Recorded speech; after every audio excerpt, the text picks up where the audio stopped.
They apply to all public sectors, and the police are no different.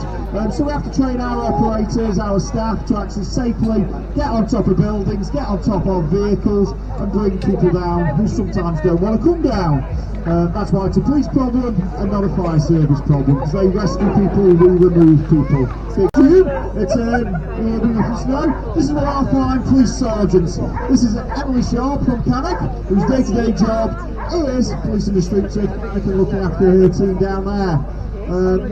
Good point really to make that all of our team, 23 officers, nobody's full-time doing this. They're all volunteers and they've all got different day jobs.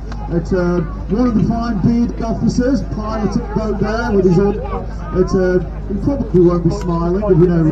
He's a road policing officer policing the streets there. We've got detective sergeants down the bottom end and a customs sergeant. Okay, our jobs we have to do as rope operators is calculate our loads and forces to make sure that these ropes are strong enough and will hold, and we're not going to. We're kicking off again.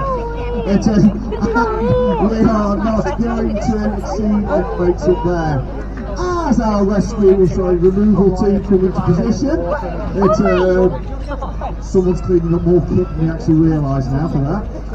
As they come into position, our two police officers in the boat, Ray and Jamie, who are both swift water rescue technician trained, will take hold of what is now a very stinky and smelly protester from the stagnant water, and they will place her under arrest.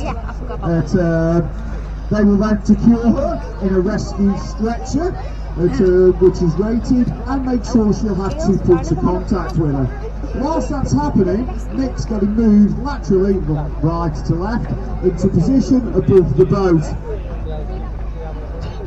With Mick now in position, bearing in mind Mick's not wearing a dry suit, so we're going to have a little bit of trust here with colleagues, he'll get lowered down into the boat itself. When Ray's happy he's underneath, we'll deploy the anchor and we'll try and get in the right position there. And the red lines, which are our reed lines, will get slackened off by our operators, and Nick will get slowly lowered inside the boat. It is the last demonstration of the day, and if Nick was to end up in the water, it wouldn't be the worst thing to happen. Just saying, this is not me, this is you.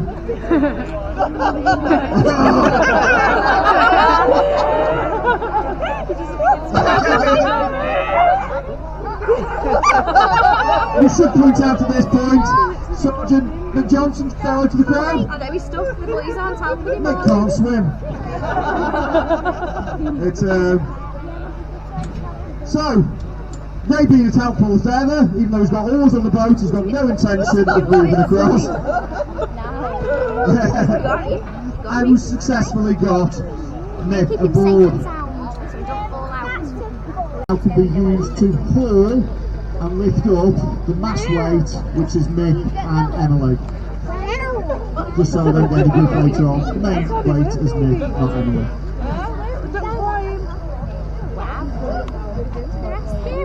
So the pulley systems that we're using with the bellmen then give the officers a 3-to-1 mechanical advantage.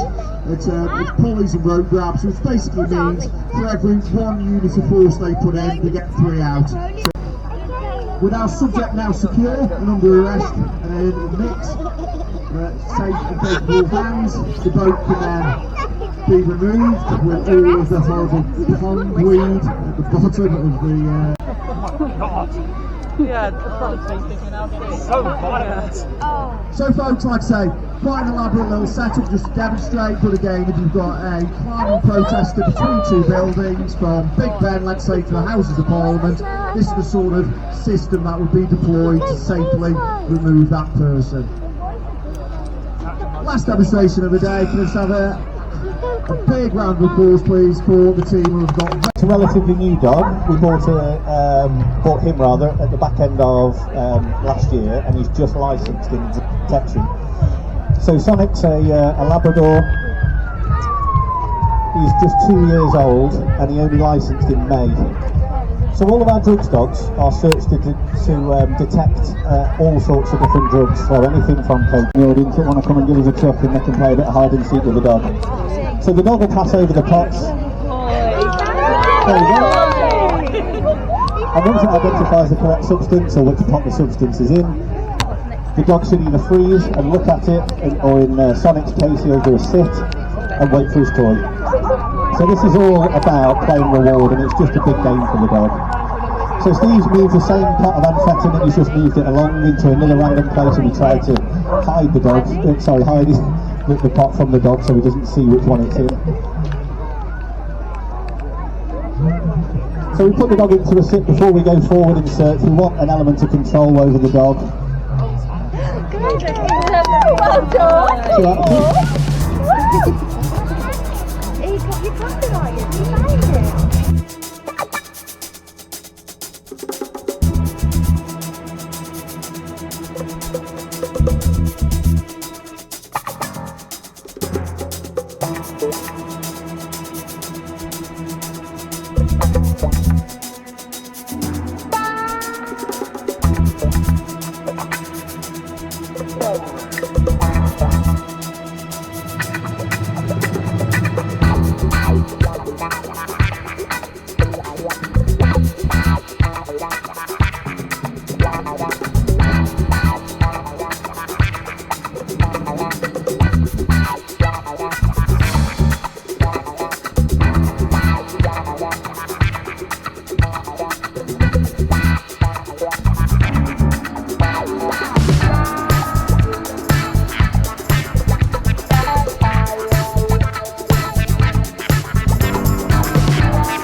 Bye.